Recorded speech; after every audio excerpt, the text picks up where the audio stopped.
आणि आता बातम्या पाहिजे सविस्तर एक महत्त्वाची बातमी थेट ब्रिटनमधनं ही बातमी येते कारण ब्रिटनच्या राजकारणात सध्या एक मोठी उलथापालथ सुरू असून पंतप्रधान कीर स्टारमर यांच्या अडचणीमध्ये प्रचंड वाढ झाली आहे। लेबर पार्टीमध्ये स्टारमर यांच्या विरोधात बंडाचं निशाण फडकवलं जातंय। ब्रिटनच्या पहिल्या मुस्लिम महिला पंतप्रधान म्हणून शबाना महमूद यांचं नाव आता आघाडीवर आलंय। शबाना सध्या ब्रिटनच्या गृहमंत्री आहेत। त्यांच्या वाढत्या प्रभावानं ब्रिटनच्या राजकारणात एक नवा इतिहास रचला जाण्याची शक्यता वर्तवली जाते। अधिक माहिती जाणून घेऊ आमचे प्रतिनिधी रामराजे शिंदे सध्या संपर्कात आहेत। रामराजे, ब्रिटनच्या राजकारणात मोठी खळबळ उडताना पाहायला मिळतेय, काय अधिक तपशील?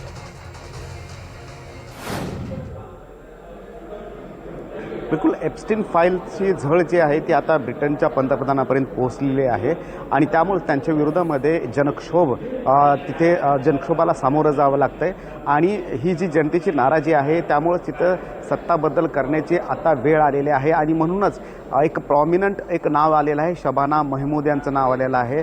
या पाकिस्तानमधल्या आहेत। 2002ला ऑक्सफर्डमध्ये त्या गेल्या होत्या, त्यानंतर लॉचं शिक्षण पूर्ण केलं आणि आता तिथे लेबर पार्टीमध्ये ते काम करत आहेत आणि पंतप्रधानांच्या अधिक जवळच्या सुद्धा त्या मानल्या जातात। परंतु आता पंतप्रधानांची इमेज जी आहे ते कुठेतरी डॅमेज झालेली आहे आणि त्यामुळे दुसरा व्यक्तीकडे आता पंतप्रधान सोपवावं अशा हालचाली चालू आहेत आणि अशाच वेळी शबाना महमूद यांचं नाव आलेलं आहे।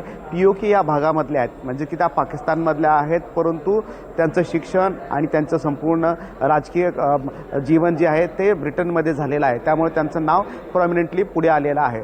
परंतु ही प्रक्रिया जी आहे त्यांच्यासोबतच आणखीन एक दोघांची नावं पुढे आलेली आहेत, त्यामुळं शबाना महमूद यांची कितपत संधी आहे पंतप्रधान पदाची हे सुद्धा बघावं लागणार आहे।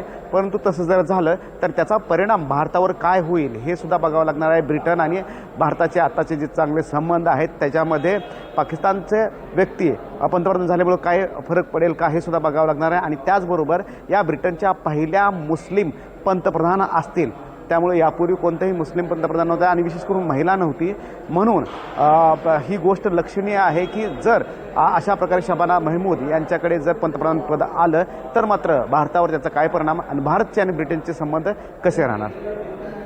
खरं आहे, हेच पाहणं महत्त्वाचं असणार आहे। धन्यवाद रामराजे, आपण दिलेल्या सगळ्या सविस्तर माहितीसाठी।